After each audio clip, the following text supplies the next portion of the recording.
À travers la Bible, une série d'enseignements tirés de la Bible, préparée par le docteur Vernon McGee du ministère Through the Bible, produit par Transworld Radio.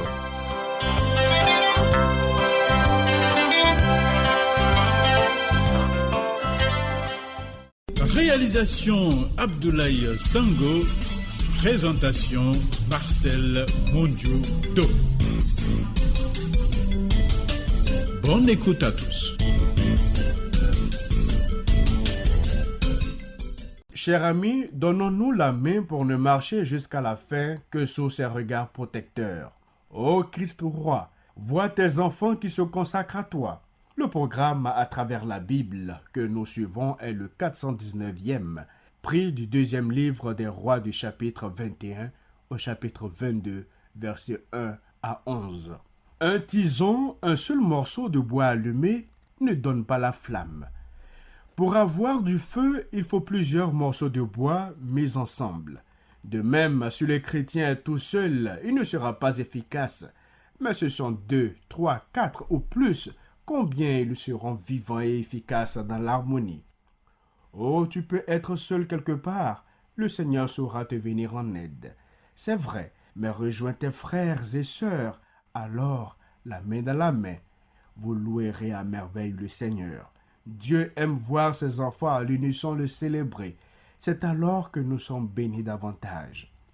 Alors n'hésite pas de rentrer en contact avec nous. Déjà note nos points de correspondance que voici, puis appelle ou écris après cette étude. Dis ce qui aura attiré ton attention. Visitez-nous à l'adresse suivante: Transworld Radio Burundi, Rohero, avenue de la JRR, numéro 27, Bujumbura.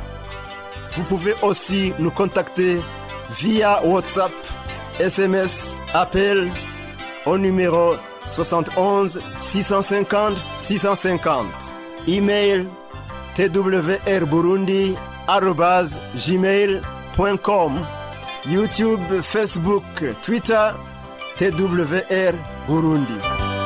Dans l'étude à travers la Bible précédente, nous avons admiré la vie exemplaire du roi Ézéchias, sauf ces derniers moments où il a été poussé par l'orgueil.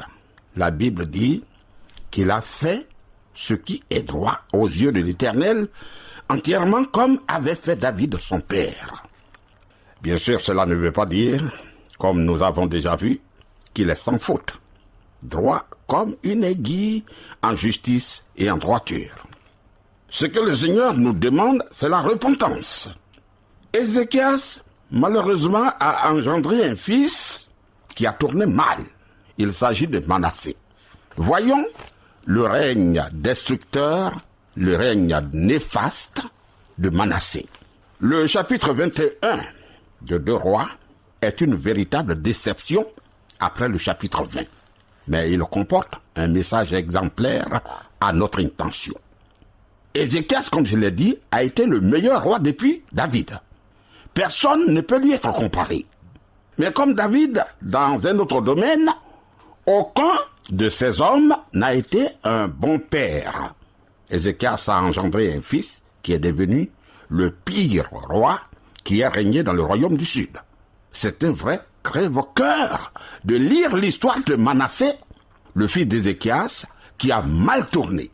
Je ne peux prouver ce que je vais affirmer, amis, mais je crois que la gloire de Dieu, la présence visible de Dieu, est retournée au ciel pendant le règne de ce fils d'Ézéchias, Manassé. Autant que nous puissions le déterminer, la gloire de l'Éternel était présente pendant le règne d'Ézéchias. Quand la présence de Dieu a quitté le temple est devenu un lieu désert, abandonné de Dieu. Quand nous considérons la vie de Manassé, nous voyons sa haine totale du temple et des choses de notre Dieu, du Seigneur. Voyons les péchés de Manassé. 2 Rois chapitre 21 verset 1. Manassé avait 12 ans lorsqu'il devint roi et il régna 50 ans à Jérusalem. Sa mère s'appelait Estiba. Manassé était d'une moralité très douteuse. On disait de lui, il est jeune. Oh, laissez, il va changer, cela passera. En fait, cela n'est jamais passé. Au contraire, il est devenu pire, mauvais. Il a régné pendant 55 ans et Dieu lui a donné beaucoup d'occasions de changer de comportement. Dans le livre de 2 Chroniques, nous voyons qu'il a fini par se repentir. Très bien. La patience de Dieu est infinie. Il ne veut que personne périsse. Tu vois, le nom de la mère de Manassé est mentionné. Elle s'appelle Hephsiba. Cette mère a sa responsabilité dans la façon dont a tourné son fils. Si elle avait bien agi, cela serait reconnu. Peut-être a-t-elle été une merveilleuse mère. J'ignore vraiment comment Hephsiba a élevé ce garçon.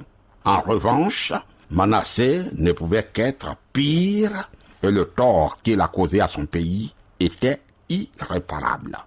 2 Rois chapitre 21 verset 2. Il fit ce qui est mal aux yeux de l'Éternel selon les abominations des nations que l'Éternel avait chassées devant les enfants d'Israël. Manassé a été aussi mauvais que les païens que Dieu a dû chasser de ce lieu lorsqu'il a conduit son peuple dans le pays. 2 Rois chapitre 21 verset 3. Il leur rebâtit les hauts lieux qu'Ézéchias son père avait détruits. Il éleva des autels à Baal. Il fit une idole d'Astarté comme avait fait Akab, roi d'Israël. Et il se prosterna devant toute l'armée des cieux et la servit. Ézéchias, te souviens-tu, avait détruit les lieux de culte païens et un réveil avait eu lieu sous son influence. Mais tout ce bon travail a été réduit à néant, car Manassé a rebâti les autels à la gloire de Baal et a adoré et servi toutes les armées des cieux, le soleil, la lune et les étoiles et toutes les divinités que les Grecs appelaient Apollo et Diane, etc. Manassé était un homme impie. Quelqu'un du monde a dit, nous avons fait beaucoup de progrès. Mais non, pas du tout. Quel progrès avons-nous fait? Nous voyons une recrudescence de l'astrologie et des multitudes de gens soi-disant civilisés, entre parenthèses, suivent chaque jour l'horoscope. Beaucoup adorent les armées des cieux aujourd'hui. 2 Rois, chapitre 21, versets 4 et 5. Il bâtit des autels dans la maison de l'Éternel. Quoique l'Éternel ait dit, c'est dans Jérusalem que je placerai mon nom. Il bâtit des autels à toute l'armée des cieux dans les 2 parvis de la maison de l'Éternel. Manassé a défié le Dieu Tout-Puissant. Il a dressé des autels païens dans la maison de l'Éternel où Dieu avait dit, c'est ici que je mettrai mon nom. Il a installé des sanctuaires de fétiches dans l'église, dirons-nous aujourd'hui. 2 Rois 21, verset 6. Il fit passer son fils par le feu. Il observait les nuages et les serpents pour en tirer des pronostics. Et il établit des gens qui invoquaient les esprits et qui prédisaient l'avenir. Il fit de plus en plus ce qui est mal aux yeux de l'Éternel afin de l'irriter. Voilà, ça dépasse de loin les bornes. Comment? Il a même fait passer son propre fils par le feu. C'est en fait un sacrifice humain. Regarde, un truc. Une idole était chauffée à blanc, puis on plaçait dessus un bébé comme sacrifice, un bébé vivant. C'était horrible, sadique et satanique. Oh, quel culte! Comment accepter qu'un descendant de David tombe à un si bas niveau? Quelle éducation sa mère a bien pu lui donner? 2 Rois, chapitre 21, versets 7 et 8. Il mit l'idole d'Astarté qu'il avait faite dans la maison de laquelle l'Éternel avait dit à David et à Salomon son fils, c'est dans cette maison et c'est dans Jérusalem que j'ai choisi parmi toutes les tribus d'Israël que je vais à toujours placer mon nom. Je ne ferai plus errer le pied d'Israël hors du pays que j'ai donné à ses pères, pourvu seulement qu'ils aient soin de mettre en pratique tout ce que je leur ai commandé et toute la loi que leur a prescrite mon serviteur Moïse. Ces gens de cette époque l'avaient oublié. Et ils étaient sur le point d'aller en exil. Ah oui, ils se dirigeaient vers l'exil en Babylone car leur pays leur appartenait à une seule condition, obéir à Dieu. 2 Rois chapitre 21 verset 9. Mais ils n'obéirent point et Manassé fut cause qu'ils s'égarèrent et firent le mal plus que les nations que l'Éternel avait détruites devant les enfants d'Israël. Manassé n'était pas seulement aussi mauvais que les païens, mais il était pire. Cet homme a fait commettre à tout le royaume des péchés incroyables. Cet homme devait savoir que Dieu n'allait pas tolérer passer l'éponge sur la désobéissance des Israélites, mais que Dieu allait les chasser hors du pays. Chez le Seigneur, il n'y a pas 2 poids, 2 mesures, non. Les Israélites ont été bien avertis quand ils prenaient possession de ce pays. 2 Rois 21, versets 10 à 13. Alors l'Éternel parla en ces termes par ses serviteurs les prophètes. Parce que Manassé, roi de Juda, a commis ses abominations, parce qu'il a fait pis que tout ce qu'avaient fait avant lui les Amoréens, et parce qu'il a aussi fait pécher Juda par ses idoles, voici ce que dit l'Éternel, le Dieu d'Israël. Je vais faire venir sur Jérusalem et sur Juda des malheurs qui étourdiront les oreilles de quiconque en entendra parler. J'étendrai sur Jérusalem le cordeau de Samarie et le niveau de la maison d'Akab, et je nettoierai Jérusalem comme un plat qu'on nettoie et qu'on renverse sans dessous, après l'avoir nettoyé. Bien, tout comme Dieu avait jugé la Samarie et tout Israël, le Seigneur allait maintenant juger Jérusalem et tout Juda. Dieu a dit qu'il nettoierait Jérusalem comme une assiette, comme un plat qu'on nettoie. Jérusalem était son pays, son assiette. Et les Israélites l'ont sali. Maintenant, il va les chasser du pays. Peut-être que tu es très intelligent et que tu penses pouvoir te passer de Dieu, mais tu es sur sa terre. Tu respires son air. Tu bénéficies de son soleil et bois son eau. Il t'a même donné le corps que tu as. De temps à autre, il nettoie ses assiettes, ses plats. Au fil des siècles, les nations se trouvent en ruine. Sais-tu pourquoi? Sais-tu la cause? Ces nations qui n'existent plus aujourd'hui ont exactement agi comme nos nations aujourd'hui agissent. Elles ont vécu sans Dieu et sans prendre conscience de leurs besoins de lui. Dieu a dit qu'il allait nettoyer Jérusalem comme l'on nettoie un plat. Et c'est ce qu'il a fait. 2 Rois 21, verset 14. J'abandonnerai le reste de mon héritage, et je les livrerai entre les mains de leurs ennemis, et ils deviendront le butin et la proie de tous leurs ennemis. Verset 16. Manassé répandit aussi beaucoup de sang innocent, jusqu'à remplir Jérusalem d'un bout à l'autre, outre les péchés qu'il commit, et qu'il fit commettre à Juda en faisant ce qui est mal aux yeux de l'Éternel. Tu vois, quand un homme ou une nation sombre dans le péché, il ne pêche pas dans un seul domaine, mais dans de nombreux domaines. Nous n'avons pas seulement oublié Dieu, mais nous sommes aussi devenus une nation immorale. L'anarchie et le meurtre sont à l'ordre du jour. Certains groupes se sont éloignés des grandes villes dans le but de fuir l'anarchie, mais l'on ne peut y échapper tant que cette nation ne revient pas à Dieu. C'est le premier pas. En 2 Rois chapitre 21, versets 17 et 18, on nous parle de la fin de la vie de cet homme et son enterrement. Cher ami, voici l'histoire de Manassé. Il n'y a pas beaucoup à dire excepté qu'il était mauvais et corrompu et qu'il est mort.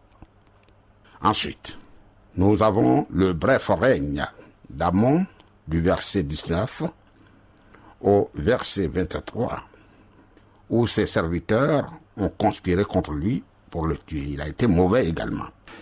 Maintenant, abordons l'histoire d'un bon roi, Josias, qui a régné sur Juda. 2 Rois chapitre 21, versets 24 à 26.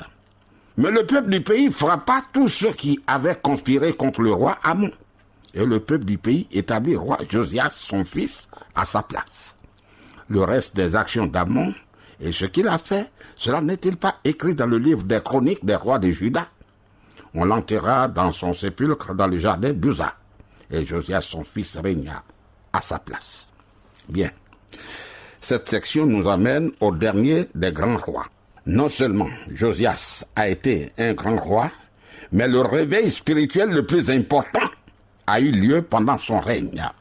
Les chapitres 22 et 23 de 2 Rois nous présentent le bon règne de cet homme, Josias. Remarquons que Josias, qui commence son règne à l'âge de 8 ans et le termine 31 ans plus tard, est l'un des meilleurs rois qui a régné après Salomon. Pendant son règne, la nation a connu un très grand réveil. Ilkija, le grand sacrificateur, est son conseiller et son assistant. Voyons la vie utile de Josias. 2 Rois 22, verset 1. Josias avait 8 ans lorsqu'il devint roi et il régna 31 ans à Jérusalem. Sa mère s'appelait Jedida, fille d'Adaja de Botskat. Remarque comme ces rois étaient jeunes quand ils ont commencé à régner. Pourquoi étaient-ils si jeunes? Parce que leur père avait été tué. Dieu les avait ôtés de la scène. 2 Rois chapitre 22 verset 2. Il fit ce qui est droit aux yeux de l'Éternel, et il marcha dans toute la voie de David son père. Il ne s'en détourna ni à droite, ni à gauche. Le soleil brille de nouveau. La lumière resplendit une fois encore dans le pays. Josias est monté sur le trône. Il a organisé un mouvement qui a conduit au plus grand réveil que ce peuple ait connu depuis David et Salomon. Et j'ai la ferme conviction aujourd'hui que seul un réveil peut sauver nos nations amies. Nous connaîtrons soit un réveil, soit une révolte, une révolution. La corruption règne à tous les niveaux dans nos gouvernements aujourd'hui. Elle est présente partout. L'immoralité et l'anarchie abondent. Le sexe, l'alcool, la drogue, les revues pornographiques, les films et consorts, les photos impures sur Internet, les scandales et les révoltes règnent. Nos nations se vautrent comme un porc dans une porcherie. Nous sommes comme le fils prodigue dans la contrée lointaine, dans une porcherie avec les cochons. S'il n'y a pas de réveil, la révolution va nous atteindre. Les partis politiques sont prêts à vendre le droit d'aînesse de cette nation afin de rester au pouvoir. Aujourd'hui, l'Église est sous l'influence de l'apostasie, de la déviation. Le libéralisme contrôle l'Église établie. C'est terrible. Il existe un reniement flagrant de la parole de Dieu, même dans certains milieux évangéliques. La parole de Dieu est égarée dans l'Église et il y a aujourd'hui des athées qui prêchent sur la chair, se faisant passer pour des hommes de Dieu. C'est terrible. Les chrétiens doivent reconnaître avant tout que le réveil est personnel et individuel. Je ne pense pas que le réveil ait commencé une seule fois comme un mouvement de masse. Non, non. Nous avons besoin aujourd'hui d'hommes politiques qui diront « Je me suis trompé. Je vais me mettre en règle avec Dieu. » Ce serait étrange. Et je suppose que cela effraierait notre nation. Mais c'est ce dont nous avons vraiment besoin. Des hommes qui se répandent. Des politiciens qui se répandent. Josias, homme élevé en dignité, a fait ce qui était juste aux yeux de l'Éternel et le réveil a commencé par lui. Alléluia. D'abord, le temple est réparé. 2 Rois chapitre 22, versets 3 et 4. La 18e année du roi Josias. le roi renvoya dans la maison de l'Éternel Shaphan, le secrétaire, fils d'Atsalia, fils de Meshulam. Il lui dit, monte vers Ilkija, le souverain sacrificateur, et qu'il amasse l'argent qui a été apporté dans la maison de l'Éternel, et que ceux qui ont la garde du seuil ont recueilli du peuple. Merveilleux. Puis Josias a reconstruit le temple. Apparemment, le temple n'était pas en activité quand Josias est monté sur le trône. Il était devenu une sorte de hangar ou entrepôt où toutes sortes d'objets étaient accrochés. 2 Rois, chapitre 22, versets 5 et 6. On remettra cet argent entre les mains de ceux qui sont chargés de faire exécuter l'ouvrage dans la maison de l'Éternel, et ils l'emploieront pour ceux qui travaillent aux réparations de la maison de l'Éternel, pour les charpentiers, les manœuvres et les maçons, pour les achats de bois et de pierre de taille nécessaires aux réparations de la maison. Le roi a demandé au peuple de s'occuper de réparer le temple. L'Église aujourd'hui ressemble beaucoup au temple à l'époque de Josias. L'Église a bien besoin aujourd'hui de réparation. Nos églises conservatrices aujourd'hui sont déchirées par des luttes et des querelles internes. Elles sont parfois grandes et belles, mais est-ce que l'Esprit de Dieu est là? L'Église ne témoigne plus. Les vrais croyants devaient s'occuper de parler du Seigneur Jésus. Revenons au temps de Josias. On découvre le livre de la loi, 2 Rois, chapitre 22, verset 8.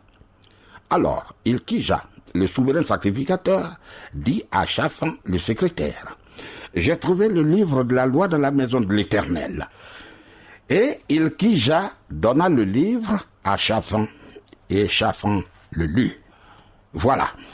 Enfin, le retour à la parole de Dieu a aussi contribué au réveil. Ils avaient perdu la Bible.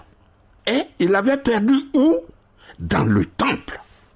Mais ils ont découvert la parole de Dieu et y ont soumis à nouveau leur vie. La parole de Dieu est notre seule arme, cher ami. C'est la parole de Dieu qui est vivante, puissante et plus tranchante qu'une épée à 2 tranchants, comme dit Hébreux 4, verset 12. Il n'existe aucun raccourci, aucun chemin facile, ni aucune méthode nouvelle pour parvenir au réveil, je te le dis. Il y a aujourd'hui une multitude de livres sur l'expérience chrétienne. J'en ai feuilleté un grand nombre et je les ai trouvés morts, et bien morts. En quoi consiste le problème? Ces livres présentent une méthode au lieu de présenter la parole de Dieu. Ils ne disent pas « Retournons à la parole de Dieu ». Écoute, nous n'avons pas besoin de livres de monsieur un tel, mais nous avons besoin de la Bible. Nous n'avons pas besoin du livre du mois, mais nous avons besoin du livre des siècles.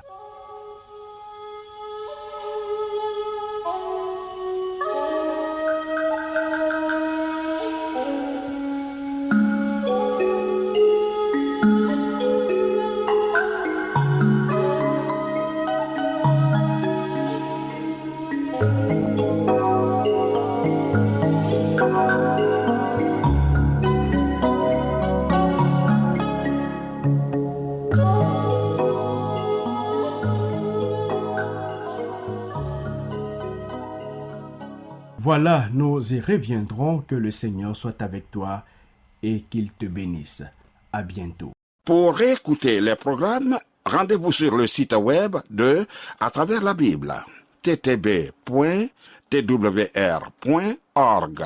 Cliquez sur les langues en haut à gauche et sélectionnez la langue française. Vous pouvez écouter les programmes d'aujourd'hui ou même des programmes antérieurs sur le site web ttb.twr.org. Pour réécouter les programmes, rendez-vous sur le site web de À travers la Bible, ttb.twr.org.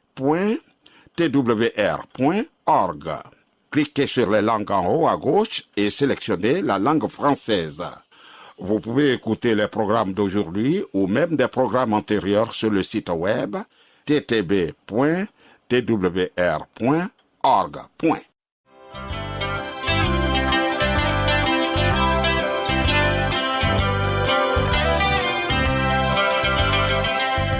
Vous venez de suivre le programme À travers la Bible, une série d'enseignements tirés de la Bible, préparée par le docteur Vernon McGee du ministère Through the Bible, une production de Transworld Radio.